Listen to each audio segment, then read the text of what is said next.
This is the second session on the dural venous sinuses, and it will cover the functional and applied aspects of these structures. Hello, my name is Richard Fernandez. I'm one of the anatomy lecturers out at Dural teaching anatomy. When we consider the drainage of the dural venous sinuses, we should appreciate these are basically just spaces in dura, which are continuous with veins. Veins need to join the dura in order to drain. So, at a histological level, the endothelial lining of the dura is continuous with the endothelial lining of the vein itself. So, what are the structures drained by the veins and the dural venous sinuses in the head? It's pretty much everything inside the neurocranium, the brain being the most predominant structure.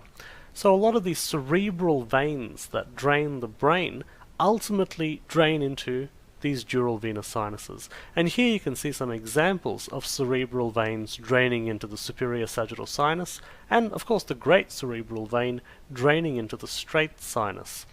As these veins join the dural venous sinuses, there are little openings or lake-like structures called cerebral lacunae. It's basically the junction between a vein and a dural venous sinus.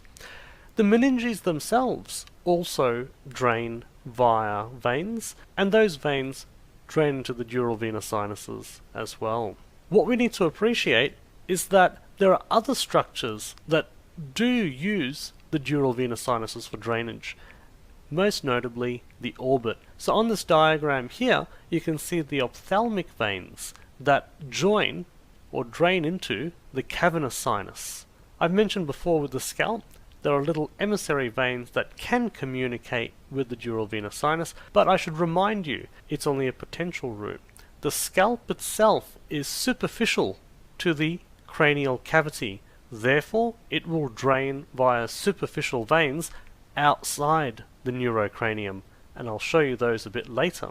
So just to point out, there are several communications with extracranial veins. I've mentioned the emissary veins of the scalp just now, but we should appreciate the pterygoid venous plexus, which is a major venous plexus that also communicates with the dural venous sinus. The pterygoid venous plexus is so named because it lies on the pterygoid plates of the sphenoid bone, and it's in a region known as the infratemporal fossa. You can quite clearly see here that the pterygoid venous plexus is communicating with the cavernous sinus and can also communicate with veins of the orbit and oral cavity as well. So this is an alternate drainage route that blood can take, and as you can see, because the pterygoid venous plexus is inferior to the cavernous sinus can drain via gravity straight down into it. There are two more venous plexi that also allow the dural venous sinus to communicate with veins outside the cranial cavity, and they are the basilar and vertebral venous plexus.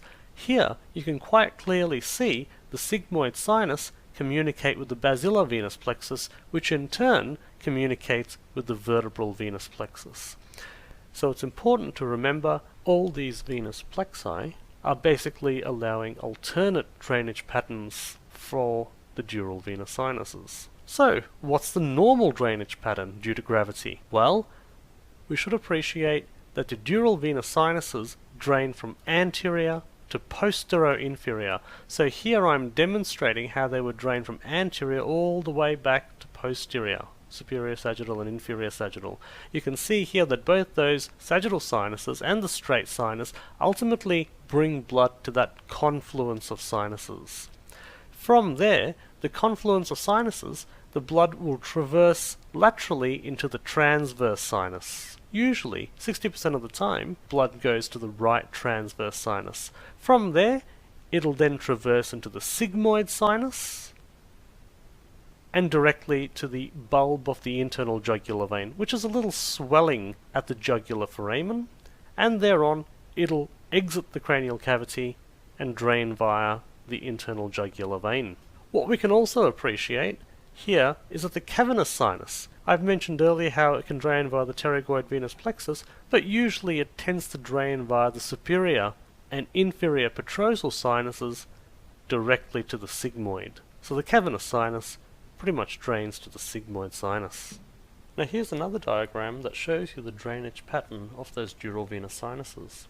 On this diagram on the left of the cranial fossa, you can quite clearly see the veins of the orbit draining into the cavernous sinus, and from the cavernous sinus draining directly via the petrosal sinuses to the sigmoid sinus. You can also clearly see the transverse sinus, sigmoid sinus, and how the sigmoid sinus is exiting the jugular foramen. So it's important to remember that all these dural venous sinuses drain ultimately into the internal jugular vein, which you can see here on this diagram on the right. So the internal jugular vein is, as its name suggests, deep, it's internal, and it runs deep to sternocleidomastoid in the carotid sheath with the vagus nerve and the internal or common carotid artery depending on which position in the neck. So all that blood from the neurocranium will ultimately return down the superior vena cava back into the right atrium of the heart. Should also point out that in addition to the internal jugular vein, there is the external jugular vein, and the external jugular vein is located superficial to the sternocleidomastoid. Now, although the external jugular vein drains some of the superficial structures of the face, it's worth pointing out that the majority of the superficial head, i.e. facial, retromandibular veins, all drain via the internal jugular vein. Now it's time to complete another activity. Using both these diagrams, I'd like you to draw these structures and also draw the drainage pattern of the dural venous sinuses. You might want to use arrows to draw the drainage pattern. This concludes the second session on the dural venous sinuses. I'll leave you with Vivaldi's Four Seasons as you ponder all that blood draining out of the sigmoid sinus.